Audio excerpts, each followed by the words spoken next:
But yeah, Brayden, thanks for doing this. Yeah, no problem.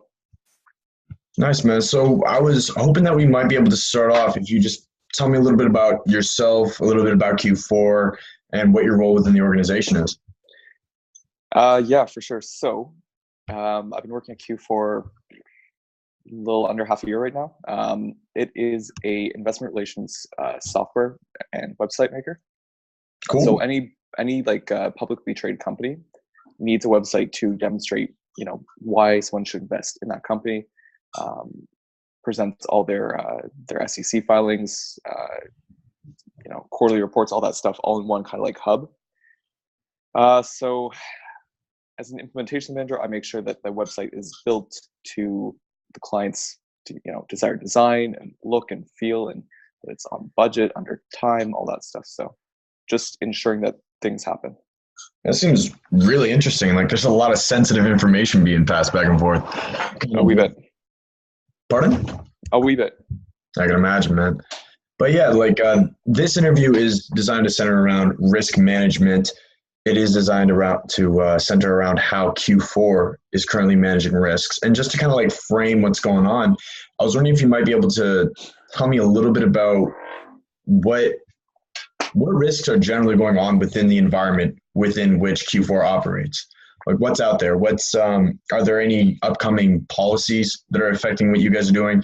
Is there any sort of regulations, competition, any price metrics that could potentially cause Q4 to have difficulty reaching its strategic objectives? Yeah, I mean, for sure. Obviously, since it is investment relations oriented, there's obviously a bunch of government policy. Because we do website software, there's a bunch of regulatory policy about how the websites need to be designed, privacy policy, especially lately. So, for example, one that we've had to make all our websites GDPR compliant for anything in Europe. As well, obviously, because it is sensitive information, all the files are passed through like an encrypted Dropbox folder. So, ensuring that there's security throughout that way. So, I can imagine, man. How does given the nature that you guys are really constantly dealing with super sensitive information, things that if they ever got out would be disastrous, how does Q4 balance that with projects, objectives, work activities that potentially have an upside? How do they balance risk versus reward? How do they see it overall? Because you have kind of extremes, right? You have like Uber that just dumps money into like wild projects like autonomous cars and stuff. And then you have like the IBM who's like super reserved. So like how would you say Q4 falls within that frame? Yeah, I would say it's more on the reserve side. It's like at the end of the day, it is still dealing with publicly traded companies, so it has to be a bit on the reserve side. It's not like if they screw up, it's a big screw up. It's not right a minor thing. So in that way, I'd say it's definitely more on the reserve side. Definitely. I can imagine you'd have to be. Yeah. How does being on the reserve side and really by necessity the information that you guys are dealing with, what are the kind of internal practices, like how does, from a management perspective, how does Q4 govern and like strategize around mitigating risk? Like are they particular individuals involved, like consultants or full-time employees, or do they have different data auditing processes in place? Yeah, for sure. So we do have a in-house legal counsel. So somebody who it's their sole job to look over contracts, look over, upcoming legal changes, stuff like that, making sure that we're on the ball there, reading through all the contracts before anything is signed, after anything is signed. So just ensuring that, everything is on the up and up, basically. Interesting. This sounds like pretty top down. Is there any mechanism by which employees could bring risks to the attention of that legal team, or like do you guys collect any data points that might be relevant to them? For sure. So we use something called Tiny Pulse, which is it's almost like an employee survey software. So each week, all the employees get a survey of, okay, how are things going? Are things good? Is there anything you want to address? Stuff like that. And you can leave comments anonymously or as yourself. Doesn't make a difference. So anything that might be up and coming that might not be caught by the upper people might be caught that way. Oh, that's interesting. I can only imagine, like, that because you have that in-house legal team and you guys are collecting these data points through the surveys, if the organization ever wanted to do something like an audit, right, and kind of go through like, all right, guys, we're going to take a look at like the past month, or we're going to take a look at this project particularly, who handles that, and like what's their kind of relationship with upper management? That I'm not too certain of. Mm-hmm. At least I know for my department, we do track metrics like websites launched, average revenue per site, stuff that's relevant to us, but nothing necessarily risk oriented. So. Okay, interesting. I was wondering, this is actually particularly interesting, and I was wanted to get your perspective particularly on this. Is I was wondering if you could tell me from like a day-to-day activities perspective, how does Q4's internal business process look? Like who is doing what, and how does that fit into other business systems? How does that fit into management? Like what's sort of the internal structure of how things get done? Yeah, for sure. So I think one good thing about this company is a lot of autonomy and power is given to each department manager. It's not like the CEO is like super nitpicky on every department. It's not like, there's autonomy given to the managers to do what they feel is best. And there's weekly meetings with everyone so that everyone's on the same page. And, it just falls downwards like that. So it's hard to say. I feel like it's a bunch of reporting up and down. So. No, that's really good. The communication absolutely becomes key. Whenever there's a break in that, like employees get super unhappy. Yeah. What would you say? What would you say are like some detrimental errors and omissions that employees on the inside could commit that would like be a disaster? That would open you up to like huge vulnerabilities. Yeah, I mean, obviously one would be insider trading. That's like the biggest no possible. Right. Using the information that, because we deal directly with like the investment relations teams at all these publicly traded companies, like we have clients like Walmart, Delta, Apple, all these ginormous clients. So if we were to use that insider information, that'd be just atrocious. So not, placing stock bets based on the info that that others might not. Damn, that's crazy. What does Q4 do to ensure that people who are put in these positions to have this information don't misuse it? Because that's a huge gray area that I could imagine be difficult to prove. Yeah, for sure. I mean, we do track all our clients. We track who works with which client. We track, all that, like all that stuff is for sure tracked. So, I mean, if you just happen to, deal with Apple as a client, and then you buy, $200,000 worth of Apple's shares, it might look a little suspicious. So, or yeah, like your best friend does, right? That's kind of crazy. Exactly. So I would imagine that all the metrics that you had mentioned earlier kind of get put in the context of everything that's being tracked this way. Like who's working with what client and knows what. Exactly. And then they're kind of able to like identify risks. Well, exactly. In identifying them, I would imagine that's how they're starting to prevent them. Exactly. So how would you say that you've mentioned a little bit about the internal structure? There's a lot of communication up and down. You're attending these meetings. Everything's being tracked. How does Q4 manage kind of that culture? Because you guys seem like you're in an interesting place where you have this highly reserved attitude towards risk out of necessity. But when researching the company, for my own purposes for the interview, it seems like everybody there it's a little bit more of a relaxed culture. So how do they manage that to mitigate any potential downside? For sure. At least what they always talk about is going to be somewhere between a startup and an established firm. So you look at like a company like IBM, for example, or Microsoft. They have their stuff, very like it's all very rigorous processes, and it's all very established throughout. Whereas we have kind of like the flexibility to make like any sort of changes that need to be made throughout the process. Whether or not it's a shift in what we offer or a shift in how we're doing things, it's still flexible in that way. It's just mitigating risk through any sort of liability. Like they're not risk taking in the sense that like they're not doing anything that would open them up to risk, but they are being flexible in how they do things. So interesting. If that makes sense. That's really interesting. Moving a little bit away from kind of, I guess you would say, the soft side of risk management, the interpersonal relationships, although that is huge. What would you say of the systems, of the technologies that you depend on, what would be the most detrimental failure in that value chain, or on like a piece of equipment or a person not fulfilling their role? And why? Like, what would make that the most, I don't know, the highest risk in terms of like an operational failure? I'd say for us, it's just ensuring that what sales is promising a client is what can realistically be delivered.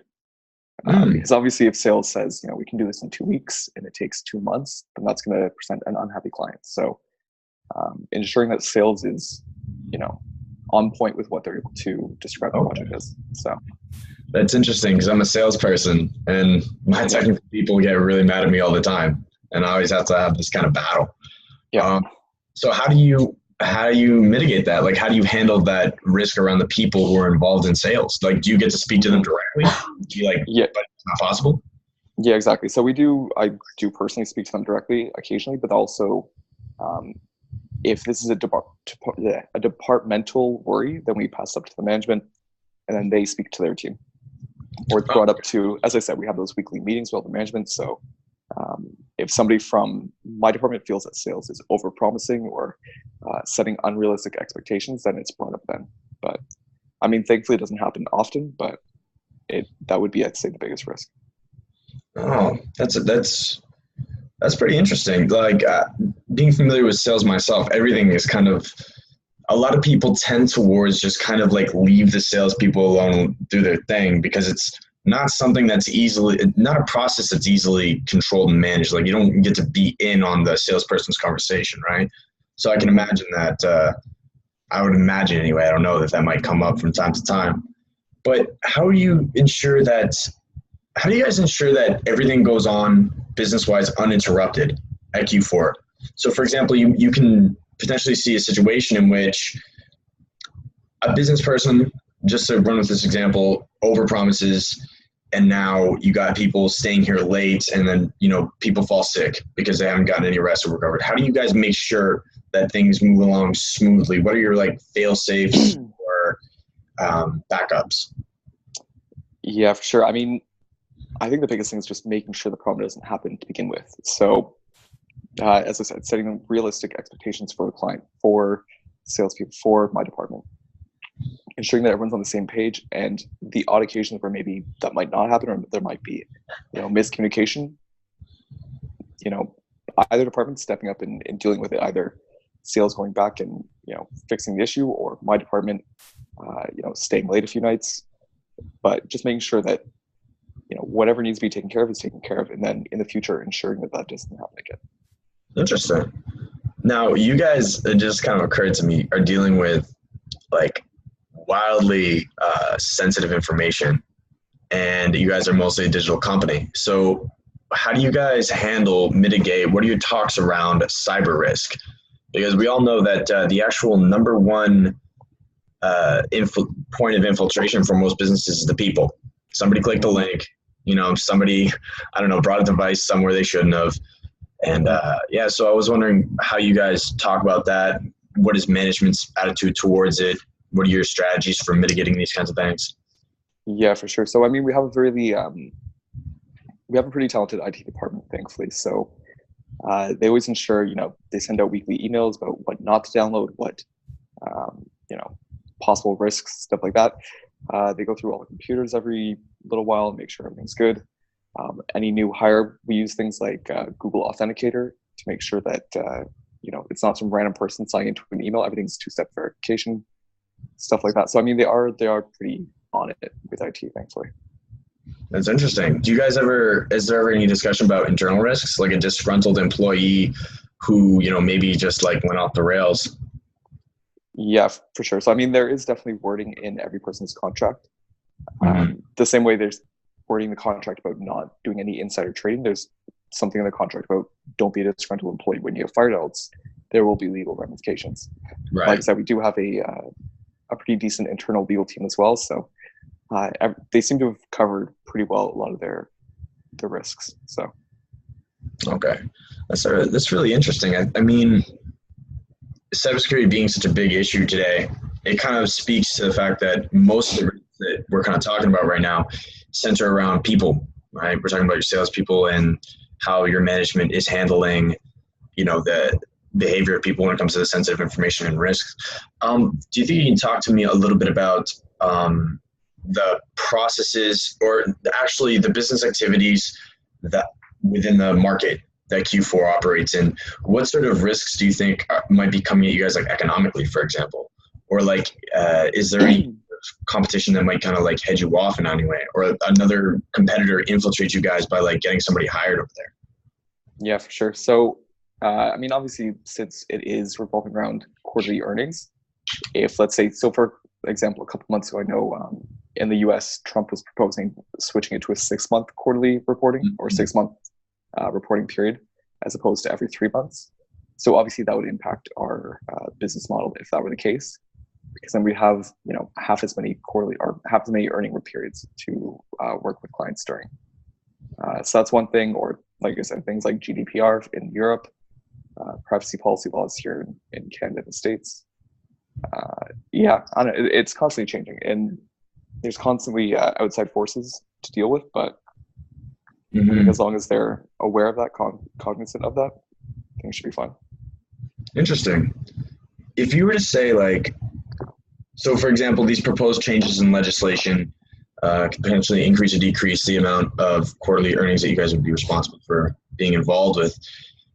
If there were, let's say, a decision to either move in on other companies, like and pick up more business, or back off of certain areas because it's become invaluable, who in the organization is really making those risk to reward decisions on whether you're going to like pull the trigger on something or not? Mm-hmm. I mean, I think it would depend from department to department. If it's something about the websites we offer, then be my department. If it's something about the software we offer, it'd be the development team. If it's something that affects the whole organization, it'd be the CEO. So it depends what the topic is, but yeah, I think at the end of the day, it would be the CEO. So that's interesting, man. Brayden, I think we've touched on all the topics that I kind of wanted to hear. Thanks for sharing your time with us. I really do appreciate that. As I said before, like wherever this video gets seen will be completely up to your discretion. I tried to like stay away. Like I understand what you guys are doing with the. They wanted to stay away from something a little bit more sensitive. But yeah, one actual final question I have is part of this whole project that we're doing with our team. I know you've spoken to Tammy. Is that it directly says in the outline of the project is that they want us to contact 2 people from the organization. So I was wondering if it's all right, if you would potentially give me like 1 or 2 leads of people who might be open to a similar discussion. Yeah, I can think that through. Absolutely, man. If it comes to you over the next couple of days, this doesn't got to be done tomorrow. If not, we'll definitely figure something out on our end. But yeah, I just wanted to thank you for talking to me today, and all the best. Have a great Sunday. For sure. You as well. Take care. Thank you, man.